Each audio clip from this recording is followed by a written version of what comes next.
आज की इस हमारी बिजी लाइफ में हम ये भूल गए हैं कि आखिर इस ब्रह्मांड का निर्माण कैसे हुआ, ये ब्रह्मांड कैसे अस्तित्व में आया।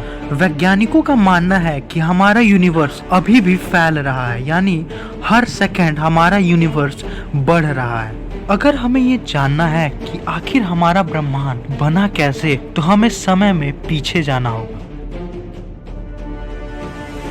और पीछे जाना होगा।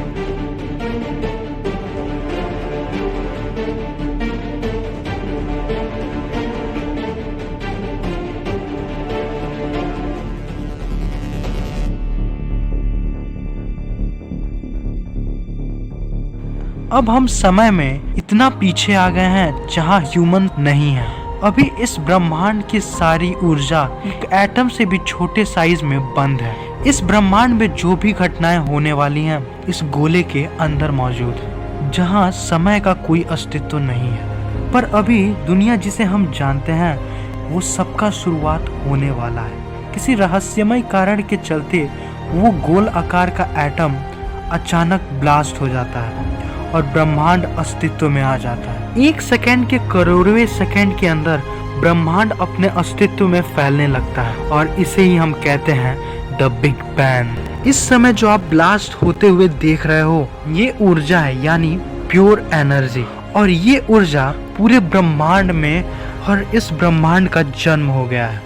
और इसी के साथ साथ समय भी अस्तित्व में आ चुका है। अब ये शुद्ध ऊर्जा यानी प्योर एनर्जी करोड़ों साल तक ऐसे ही फैलता रहा और ये ऊर्जा धीरे धीरे ठंडा होने लगा और इससे मैटर का फॉर्मेशन हुआ और जिससे सब एटॉमिक पार्टिकल्स बने, जिसे हम इलेक्ट्रॉन, न्यूट्रॉन, प्रोटॉन कहते हैं। अगर हम डीप जाएं, दो चीजों का फॉर्मेशन हुआ था। पहला मैटर, मतलब वो चीज जिससे बाकी दुनिया बनी है, जिससे आप बने हो, और दूसरी चीज का फॉर्मेशन हुआ वो थी एंटी मैटर, जो मैटर के एकदम विरुद्ध थी, यानी अपोजिट थी। जब भी एंटी मैटर और मैटर का मिलन होता तो दोनों आपस में एक दूसरे को खत्म कर देते थे। पर अनफॉर्चुनेटली मैटर की संख्या एंटी मैटर से एक ज्यादा थी और अंत में एक एंटी मैटर बचा हुआ है। अब जो ये मैटर बचा है इसको खत्म करने वाला उस ब्रह्मांड में कोई नहीं था, जिसके वजह से वो मैटर उसी समय फट जाता है और इसी ब्लास्ट के वजह से हमारी दुनिया बनने वाली है। इस एक मैटर के चलते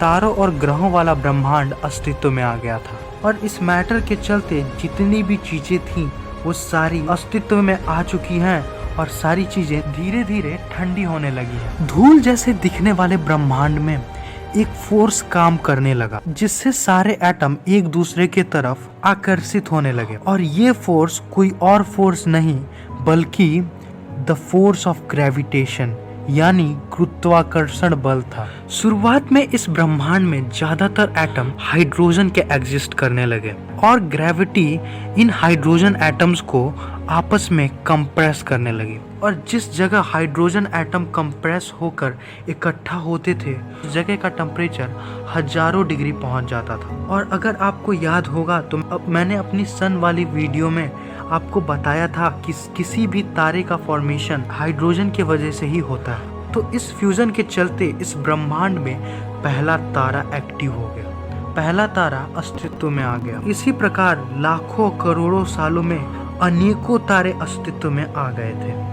जी हाँ, यही वो तारे हैं जो रात में आपको आसमान में दिखाई देते हैं। वो ब्रह्मांड की शुरुआत में ही इसी तरह बने थे। अब वापस आए तो ब्रह्मांड में जितने भी तारे बने थे वो सारे तारे धीरे धीरे आपस पास आने लगे और अलग अलग शेप का समूह बना ली, जिसे हम इंसान भविष्य में गैलेक्सीज कहने वाले। इस तरह लाखों करोड़ों गैलेक्सीज का फॉर्मेशन हुआ। इसी गैलेक्सी के बीच में हमारा द मिल्की वे गैलेक्सी भी था और आप अभी वहीं से मेरी इस वीडियो को देख रहे हैं। इस ब्रह्मांड में क्या क्या चीजें घटित हुई, इस ब्रह्मांड का फॉर्मेशन कैसे हुआ, वो मैटर का ब्लास्ट करना और एंटी मैटर्स और को मैटर्स के बीच में एक मैटर बचना, ये सारी चीजें और इसी से ये ब्रह्मांड फॉर्म हुआ और अभी भी ब्रह्मांड फैल रहा है। कई ऐसी थ्योरीज भी हैं कि आने वाले कुछ अरबों सालों में ब्रह्मांड फिर से श्रिंक होने लगेगा, जिसके बारे में हम अपने नेक्स्ट कुछ वीडियोस में बात करेंगे। तो अगर अभी तक आपने सब्सक्राइब नहीं किया है तो प्लीज़ हमारे चैनल को सब्सक्राइब करें। तब तक के लिए आप अपना ध्यान